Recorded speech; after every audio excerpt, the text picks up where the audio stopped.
Halo semua, memang benar apa yang dikatakan Yesus dalam Matius 23 ayat 12. Barang siapa meninggikan diri, ia akan direndahkan. Dan barang siapa merendahkan diri, ia akan ditinggikan. Dan Amsal 10 ayat 19 berkata, dalam banyak bicara pasti ada pelanggaran, tetapi siapa yang menahan bibirnya berakal budi. Yusuf Kala sekali lagi tidak mau merendahkan dirinya untuk minta maaf atas kesalahan ucapannya dalam ceramah di Masjid UGM, tetapi malah cari pembenaran dengan cara mengajak beberapa pendukungnya berbicara. Dan lucunya, di antara para pembela, ada pendeta Rinaldi Damanik yang secara tidak sengaja mengakui Yusuf Kala memang ada salah ngomong di Masjid UGM. Pak JK mungkin bisa saja salah, mungkin kekurangan kalimat dan seterusnya, bisa. Tapi komunikasilah. Pendeta Rinaldi Damanik berkata, Pak JK mungkin saja salah, mungkin kekurangan kalimat dan seterusnya, tetapi komunikasilah. Jadi sebenarnya, pendeta Rinaldi Damanik mengetahui Pak JK ada kekurangan kalimat dan salah, tetapi dia meminta agar kesalahan Pak JK tidak dipersoalkan, karena beberapa alasan. Pada video ini, saya akan membantah alasan-alasan yang dikemukakan oleh pendeta Rinaldi Damanik, Profesor John Ruhulesin, Yusuf Kala, dan orang-orang lain yang ada di klarifikasi itu.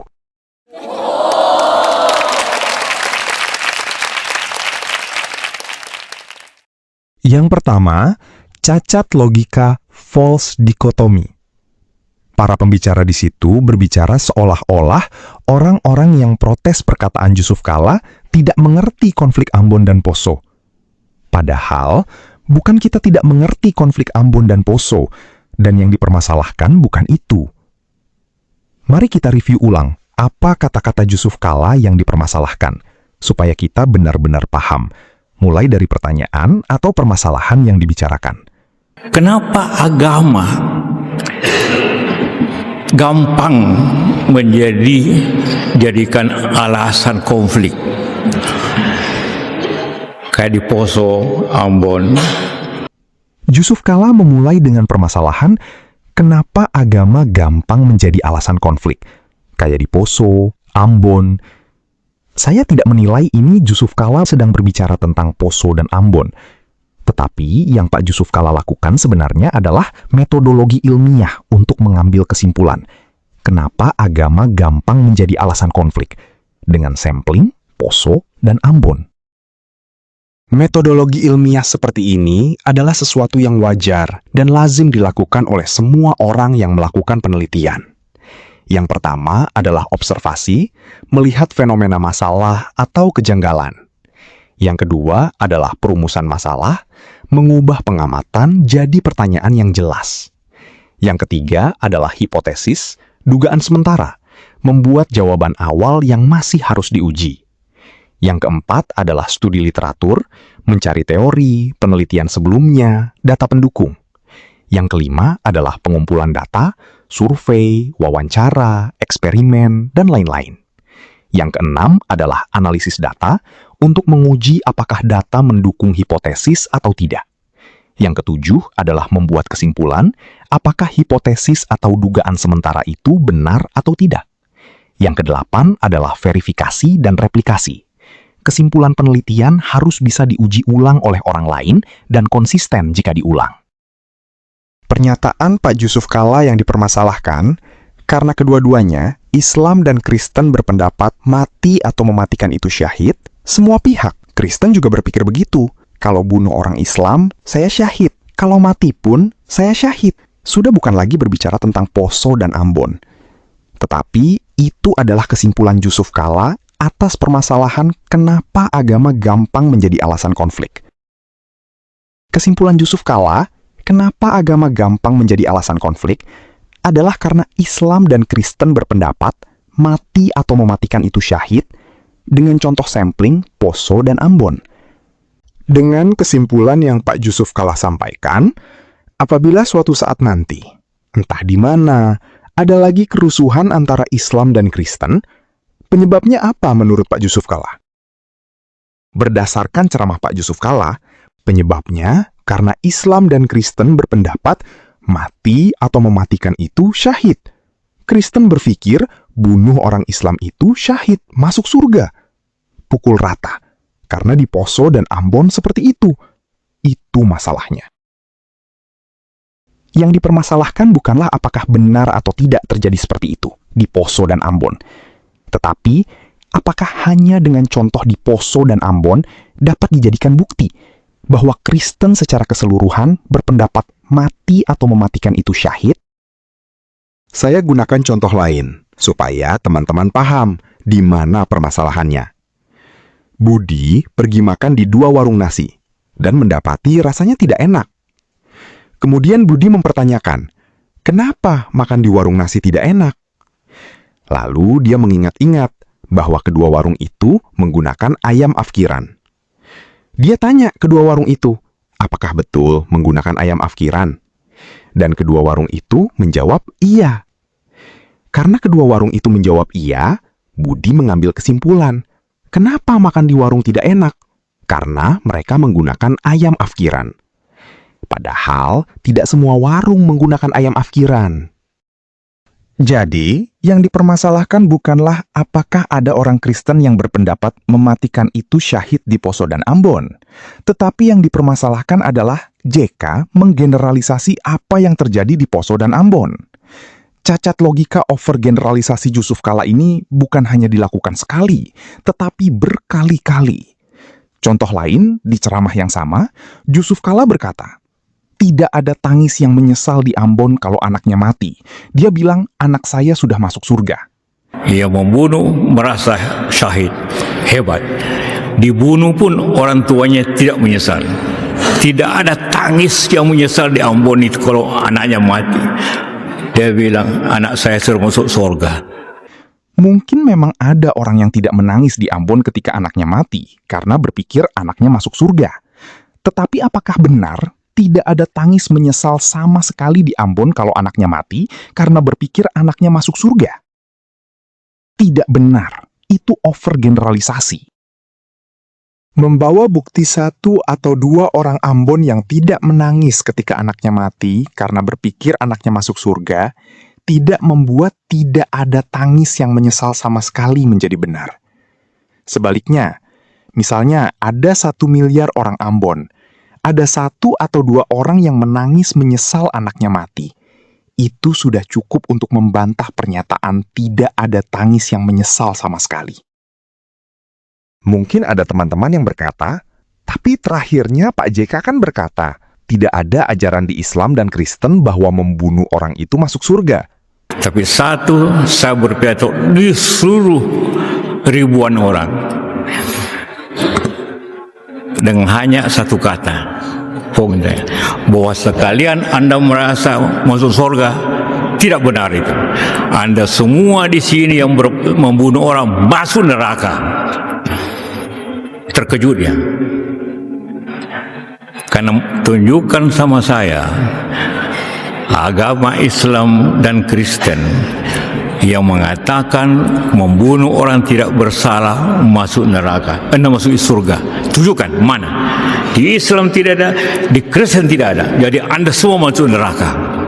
Pertanyaannya, apakah pernyataan terakhir Pak JK itu membenarkan overgeneralisasi yang dia lakukan? Kita kembali ke contoh warung nasi yang tidak enak.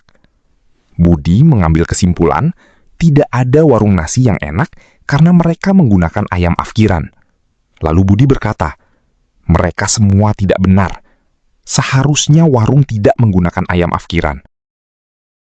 Apakah dengan berkata, seharusnya warung tidak menggunakan ayam afkiran, membuat Budi tidak salah overgeneralisasi? Tidak. Misalnya saya adalah warung yang tidak menggunakan ayam afkiran. Saya tetap merasa Budi menista warung karena menuduh warung menggunakan ayam afkiran hanya karena dia pernah makan 2 kali di warung yang gunakan ayam afkiran. Pernyataan seharusnya warung tidak menggunakan ayam afkiran bagi saya hanyalah cacat logika lain yang disebut strawman fallacy atau manusia jerami. Orang ini menuduh saya menggunakan ayam afkiran kepada semua orang, padahal saya tidak menggunakan ayam afkiran. Lalu dia mengaku kepada semua orang bahwa dialah yang mengajari saya tidak boleh menggunakan ayam afkiran. Apalagi dalam kasus ini, kesimpulan Pak JK itu salah. Kenapa agama gampang menjadi alasan konflik? Bukan karena Kristen berpendapat mematikan itu syahid. Bukan karena Kristen berpikir bunuh Islam itu syahid. Tetapi karena agama menyangkut identitas dan kebenaran yang dianggap mutlak. Sehingga perbedaan mudah terasa sebagai ancaman dan dipakai untuk membenarkan tindakan. Lalu, bagaimana dengan klarifikasi Pak JK bahwa dia tidak bermaksud menyamaratakan semua Kristen? Saya menghargai niat baik Pak JK. Tetapi jika Pak JK benar-benar ingin klarifikasi bahwa dia tidak bermaksud menyamaratakan semua Kristen, seharusnya yang dia lakukan adalah minta maaf dan mengakui bahwa apa yang dia katakan sebelumnya salah. Sampai saat ini, saya belum mendengar satu kali pun Yusuf Kala berkata minta maaf dan mengakui bahwa apa yang dia katakan sebelumnya itu salah. Sebaliknya, Pak JK malah ngotot berkata, apa yang dia katakan itu benar dan dia difitnah. Sekarang, dia malah bawa orang-orang untuk membuktikan bahwa dia tidak salah dan bahkan mengancam untuk menuntut orang-orang yang berkata dia salah. Apakah itu adalah niat baik? Seharusnya Pak JK bisa menyelesaikan masalah yang dia buat sendiri ini dengan cara yang sangat mudah. Minta maaf, akui kesalahan. Tetapi dia tidak mau melakukan itu. Saya jadi pertanyakan, apakah benar Yusuf Kala adalah tokoh perdamaian? Mengingat Yusuf Kala adalah orang yang butuh penghormatan, suka mengaku-ngaku jasa, punya harga diri yang terlalu tinggi sehingga tidak mau minta maaf, saya meragukan Pak Yusuf Kala adalah tokoh perdamaian. Lihat saja contoh konflik Israel-Hamas. Yusuf Kala hanya berbicara kepada Hamas, tidak mau berbicara kepada Israel. Baru-baru ini yang masih hangat, konflik Roy Suryo dan Jokowi. Yusuf Kala hanya berbicara kepada Jokowi untuk tunjukkan ijazah, tidak berbicara kepada Roy Suryo untuk berhenti mempermasalahkan. Saya sama sekali tidak melihat Yusuf Kala berusaha mendamaikan dalam dua kasus ini. Yang saya lihat hanyalah Yusuf Kala berpihak kepada salah satu dan menekan pihak yang lain. Apakah Yusuf Kala punya kemampuan untuk mendamaikan dua pihak yang bertikai? Selama JK tidak mau minta maaf dan akui kesalahan, saya sangat meragukan dia adalah tokoh perdamaian. Dia bahkan tidak mampu mendamaikan diri sendiri dengan orang lain. Saya bisa mengerti, para pembela Yusuf Kala berpendapat JK tidak berniat menista Kristen. Dan saya menghargai pendapat itu. Tetapi saya bukan Tuhan dan tidak dapat melihat apa isi hati Pak JK yang sebenarnya. Yang bisa saya lihat adalah dampak pernyataan Pak JK. Maksudnya begini, anggaplah Pak JK memang tidak berniat menista Kristen, dan mungkin berniat sangat mulia, berniat membuat Islam dan Kristen tidak bertikai. Tetapi, apakah niat itu membuat Pak JK tidak salah? Saya ambil contoh, misalnya Budi melihat temannya sakit. Dengan niat baik, dia memberikan obat yang dia konsumsi kepada temannya, dengan harapan temannya itu sembuh. Tetapi ternyata obat yang dia berikan adalah obat keras yang dilarang untuk diberikan tanpa resep dokter, dan berakibat temannya mati. Apakah niat baik Budi membuat dia tidak salah? Budi tetap ngotot dia tidak salah, mengaku tidak punya niat untuk membunuh temannya, dan berusaha membuktikan bahwa obat yang dia berikan itu manjur untuk dirinya sendiri. Apakah itu membuktikan bahwa Budi tidak salah? Sama sekali tidak. Apakah Budi difitnah membunuh temannya karena dia memberikan obat yang salah dengan niat yang benar? Tidak. Walaupun Budi punya niat yang baik dan benar, dia tetap salah karena memberikan obat yang salah. Budi yang tidak mau minta maaf dan ngotot dirinya tidak salah walaupun dia memberikan obat yang salah dengan alasan berniat baik, hanya membuat Budi terlihat seperti orang yang arogan, tidak punya empati, dan degil hatinya. Sekarang, apakah pernyataan Yusuf Kala adalah obat yang salah? Mari kita lihat bukti pernyataan Yusuf Kala adalah obat yang salah. Ini dari kanal YouTube Ipung Atria. Judulnya, Pak JK tidak bisa dipenjara karena Kristen ternyata mengajarkan mati syahid. mendahului konflik itu adalah orang-orang Kristen saat orang-orang Islam sholat Idul Fitri terus dibantai itu. Itu di Poso. Di Palu juga sama. Poso itu yang di Ambon itu ya. Dalam perang itu mati syahid, dan orang Kristen juga memang juga punya konsep itu. Kalau nggak punya konsep syahid. Lah syahid itu diantaranya kalau Kristen mengatakan martir itu bukan hanya orang yang didolimi, tapi yang mendolimi terus mati. Dalam arti keyakinan Kristen itu juga mereka menyebutnya juga martir itu ya syahid itu pengertiannya. Kalau Anda mengatakan Mesias itu adalah Kristus dalam arti sang yang juru selamat, itu nanti dulu konsepmu itu melenceng. Jadi Al-Masih itu Hamasia, Mesias itu adalah diantaranya panglima perang yang membebaskan bangsa Yahudi dari cengkeraman bangsa asing. Cara membebaskan tuh makanya di Injil itu 4 Injil kan juga ada bahwa Nabi Isa atau Yesus itu menyuruh murid-muridnya membawa pedang. Lah untuk apa membawa pedang itu? Apa untuk ngiris bawang gitu kan? Coba kamu pikir, sampai ketika Nabi Isa ditangkap, kan ada tentara Romawi yang diputus telinganya dengan pedang itu. Lah kenapa mereka bawa pedang? Nah, coba berpikir, ya, memang waktu itu Nabi Isa berdakwah hanya 3 tahun. Sekarang orang-orang Kristen, saya yakin Anda meyakini juga bahwa Bani Israel, bangsa Israel itu adalah bangsa pilihan Tuhan, the chosen people.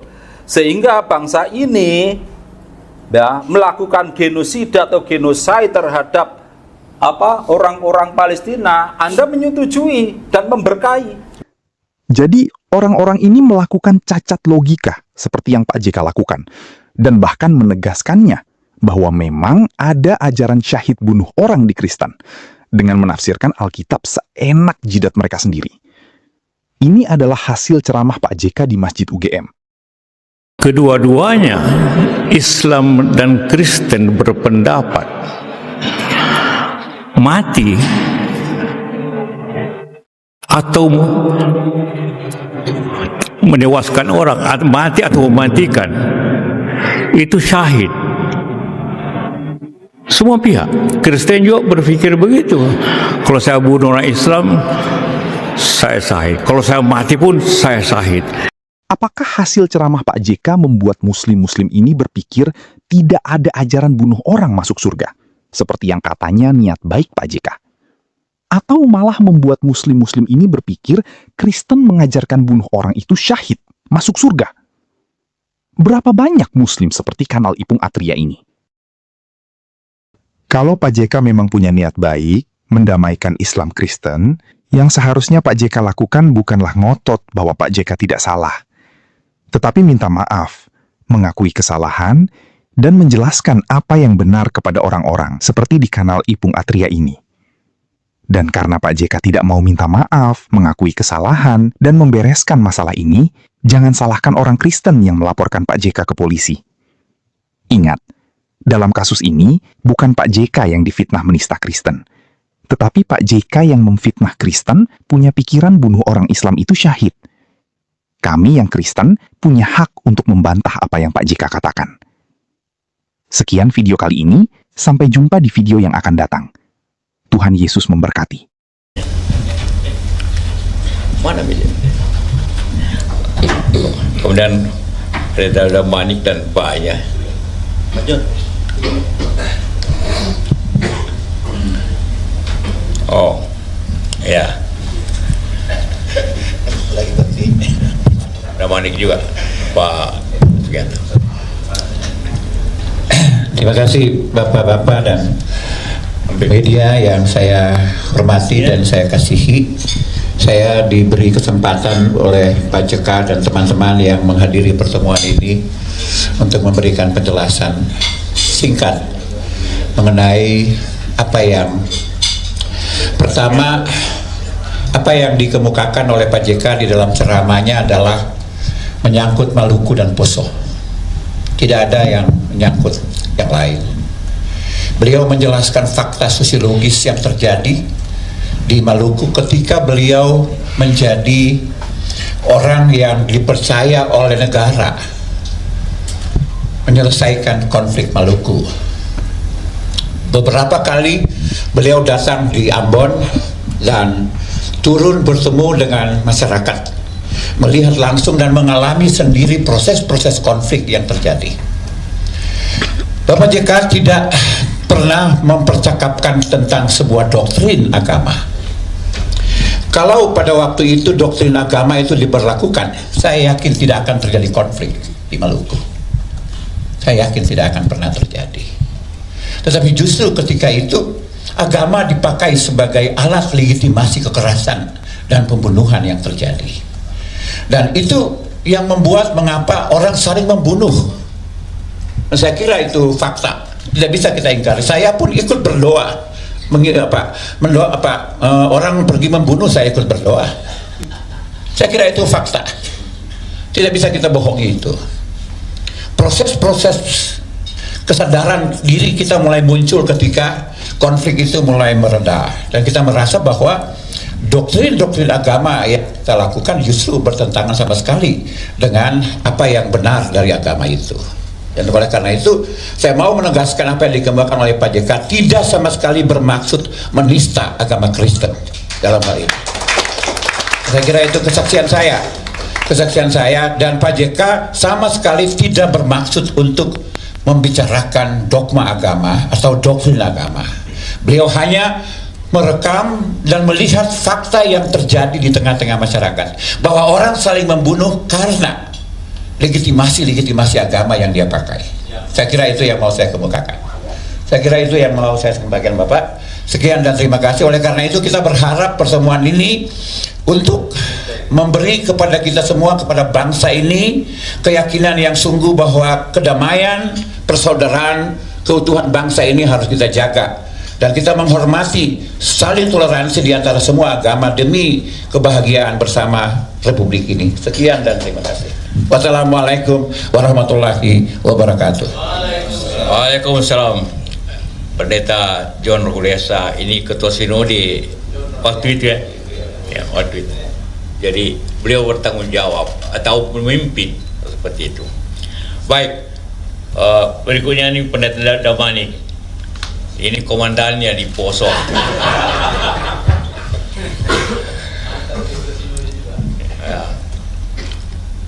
Terima kasih Pak JK. Bapak Ibu sekalian yang kami hormati, senada tadi yang disampaikan oleh Pak Pendeta John bahwa apa yang disampaikan Pak JK dalam ceramahnya sebenarnya bukanlah sebuah pernyataan teologis yang mengajarkan doktrin. Kita semua tahu kalau kita baca, kita mendengar secara utuh, itu adalah analisis sosiologis tentang realitas pahit konflik secara khusus di Poso dan di Ambon. Dan apa yang disampaikan oleh Pak JK, ya kurang lebih kalimatnya tentang berkonflik dengan alasan syahid, itu memang terjadi dalam konflik itu. Seperti tadi Pak Pendeta katakan, itu memang benar-benar terjadi dalam realitas itu. Nggak usah jauh-jauh lah, saya pun sendiri berani kemana-mana karena saya yakin waktu itu saya pasti masuk surga. Itu dia. Dan banyak orang waktu itu ya minta didoakan, dan kami pakai jubah dan mendoakan mereka karena mereka yakin bahwa membunuh orang dan terbunuh pun akan masuk surga. Itu yang terjadi pada waktu itu. Tapi kemudian ketika Pak JK atas inisiatif beliau yang kami tahu berulang kali menyampaikan kepada kami di Poso melalui berbagai tahapan dengan dua pilihan yang kemudian menyadarkan kami, karena memang konflik sangat dahsyat waktu itu. Kita tahu sangat banyak korban dan saya mohon maaf atas semuanya itu. Beliau menawarkan kalau mau terus berkonflik silakan, tetapi kalau mau damai saya fasilitasi. Itu beliau sampaikan. Dan itu luar biasa sekali, dan itulah yang menyadarkan dan meruntuhkan semua kesombongan, keangkuhan kami, dan akhirnya kami sadar bahwa ini, apa yang kami pahami waktu itu adalah ajaran yang salah, harus kembali kepada ajaran yang benar. Jadi apa yang disampaikan oleh Pak JK itu memang realitas waktu itu. Nah karena itu kami berharap siapapun dia yang kontra terhadap apa yang disampaikan oleh Pak JK, mari belajar tentang kasus itu, lihat dulu, tanyalah kepada Ambon, kepada Poso misalnya, karena itu yang disebut, tanyalah. Dan kemudian kalau dia Kristen, karena saya Kristen, dengan alasan bahwa itu bukan ajaran agama Kristen sehingga menggugat Pak JK, alasan kasih dan seterusnya, tunjukkan Anda punya kasih, bukan dengan cara mempersoal-soalkan itu. Tidak, Pak JK mungkin bisa saja salah, mungkin kekurangan kalimat dan seterusnya, bisa, tapi komunikasilah seperti yang Pak JK juga selama ini lakukan. Komunikasi yang baik akan membangun kebaikan untuk kita semua. Apalagi sebagian yang mempersoalkan ini masih remaja waktu konflik itu mungkin ya, dan tidak tahu persis dengan itu. Karena itu yang paling penting tentu seperti tadi Pak JK katakan, bagaimana agar apa yang terjadi sekarang ini tidak merusak generasi berikutnya, generasi muda. Dan kami tidak ingin konflik terjadi lagi. Tidak ada yang dimenangkan di konflik itu, semua sudah salah, semua hancur. Dan satu lagi, kami yang di Poso dan Ambon terima kasih tadi. Ya mohon maaf kepada Pak JK bahwa gara-gara kami lah ini Pak JK seperti ini.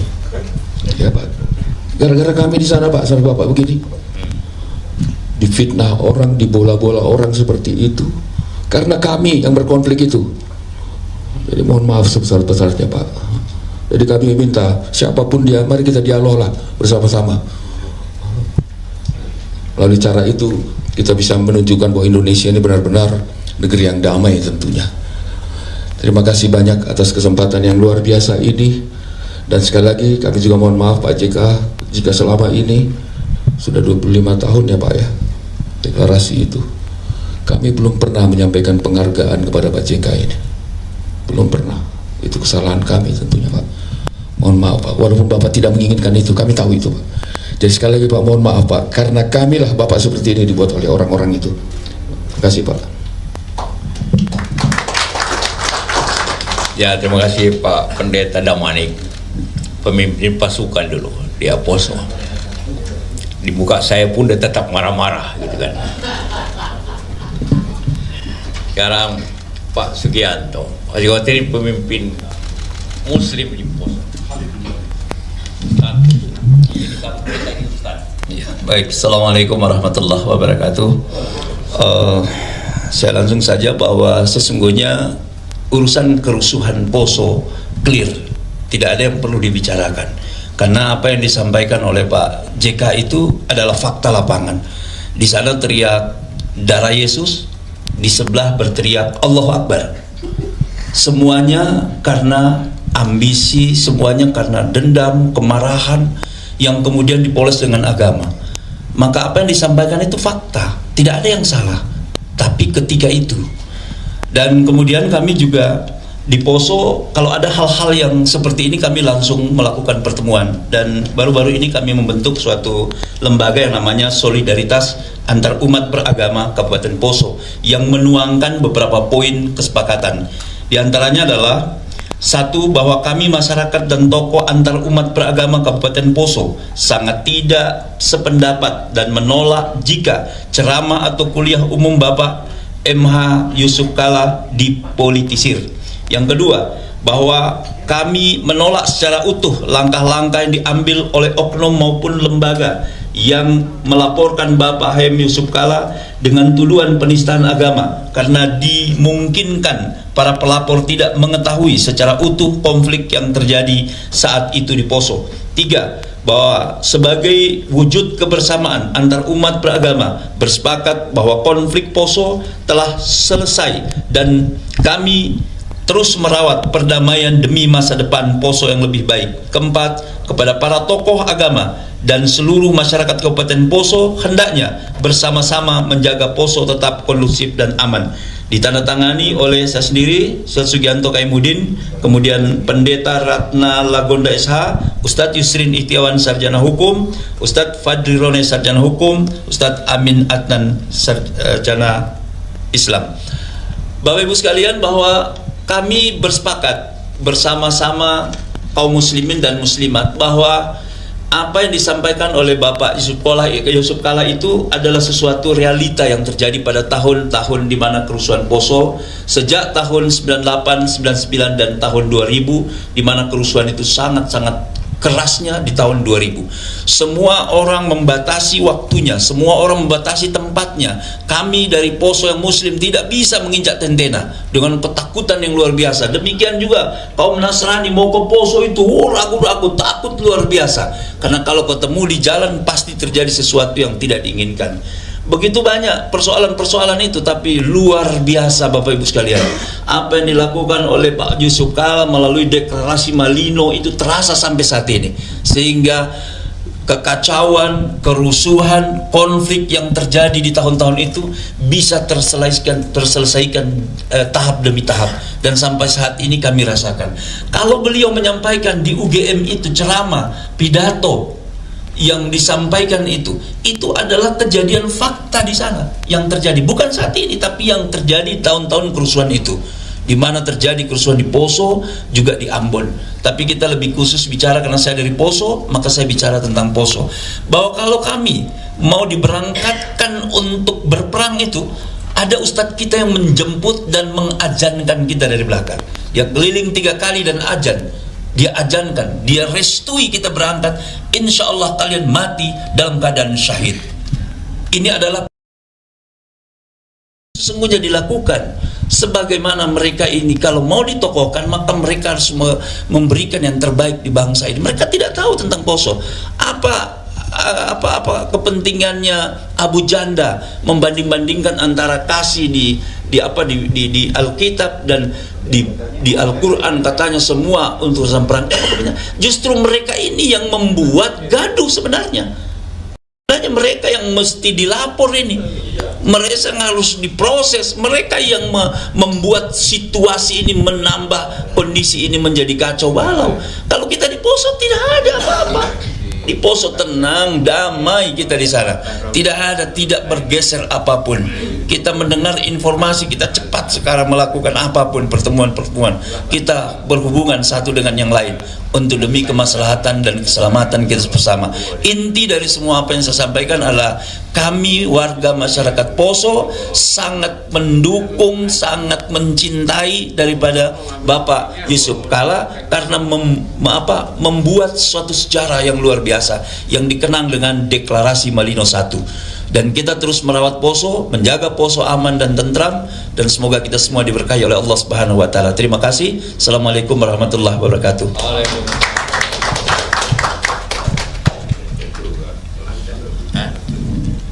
Ya, saya kira itu adalah pesan untuk teman-teman yang suka bikin gaduh, bikin fitnah.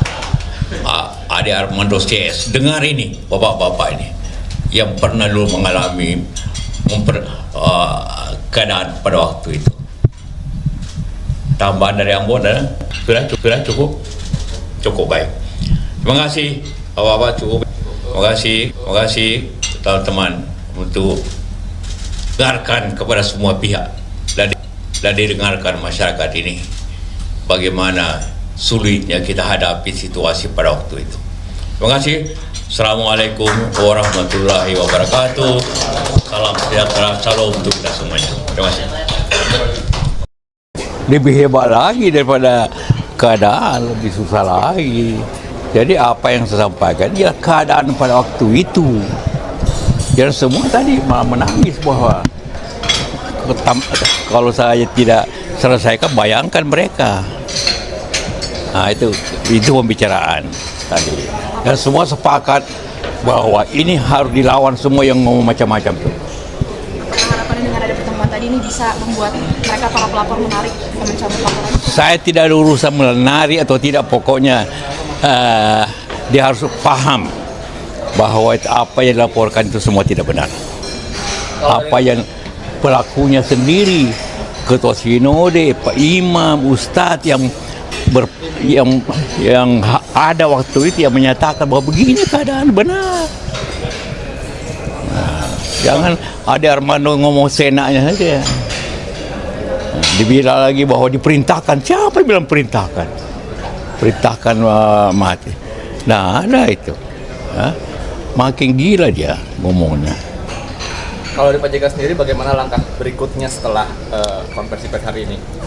Iya, mereka tadi para tokoh agama itu diharapkan untuk mensosialisasikan, tentu lewat Anda semua media semua, untuk agar masyarakat memahami, jangan mau dipecah belah oleh orang-orang yang memfitnah itu. Nah, itu terkait yang memfitnah tadi, apakah akan dilakukan langkah hukum dari Pak JK? Masyarakatlah terserah, kalau yang merasa dipecah belah akan mengajukan, terserah aja.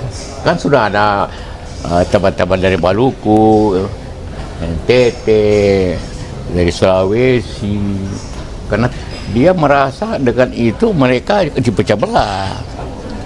Berarti dari Pak JK sendiri tidak akan mengambil langkah hukum? Serahkan saja kepada masyarakat. Pak JK ada mencium kepentingan politik dari para pelapor? Ya, supaya dia tahu saja keadaan sebenarnya. Dugaan Pak JK siapa yang mengorkestrasi semua isu SARA ini, Pak? Kita kita minta polisi dan minta juga ahli-ahli IT ingin meneliti ini dari mana asalnya ini. Kan semua lewat lewat IT kan, mengatakan siapa yang memulai masukkan dua kalimat itu, yang 50 detik itu, mengedarkan, siapa mengedarkan? Ada pihak yang Pak JK curigai diduga? Saya tidak mau duga, tapi lagi sekarang akan diteliti lewat teknologi siapa itu, sama dengan siapa yang membuat itu Rosman Berarti sedang melacak juga ini sudah. Sosialisasikan, tentu lewat Anda semua media semua, untuk agar masyarakat memahami, jangan mau dipecah belah oleh orang-orang yang memfitnah itu. Nah, itu terkait yang memfitnah tadi, apakah akan dilakukan langkah hukum dari Pak JK? Masyarakatlah terserah, kalau yang merasa dipecah belah akan mengajukan, terserah aja. Kan sudah ada teman-teman dari Maluku, NTT, dari Sulawesi, karena dia merasa dengan itu mereka dipecah belah. Berarti dari Pak JK sendiri tidak akan mengambil langkah hukum? Serahkan saja kepada masyarakat. Pak JK ada mencium kepentingan politik dari para pelapor? Ya, supaya dia tahu saja keadaan sebenarnya. Dugaan Pak JK siapa yang mengorkestrasi semua isu SARA ini, Pak? Kita minta polisi dan minta juga ahli-ahli IT ingin meneliti ini dari mana asalnya ini. Kan semua lewat lewat IT kan, mengatakan siapa yang memulai masukkan dua kalimat itu, yang 50 detik itu, mengedarkan, siapa mengedarkan? Ada pihak yang Pak JK curigai diduga? Saya tidak mau duga, tapi lagi sekarang akan diteliti lewat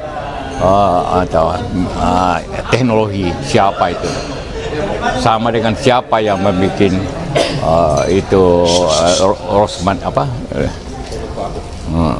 Berarti sedang melacak juga ini sudah dari Pak JK terkait siapa? Ya, ada tim yang melacak, tim ahli. Cukup ya? Jangan maju. Terima kasih Pak JK.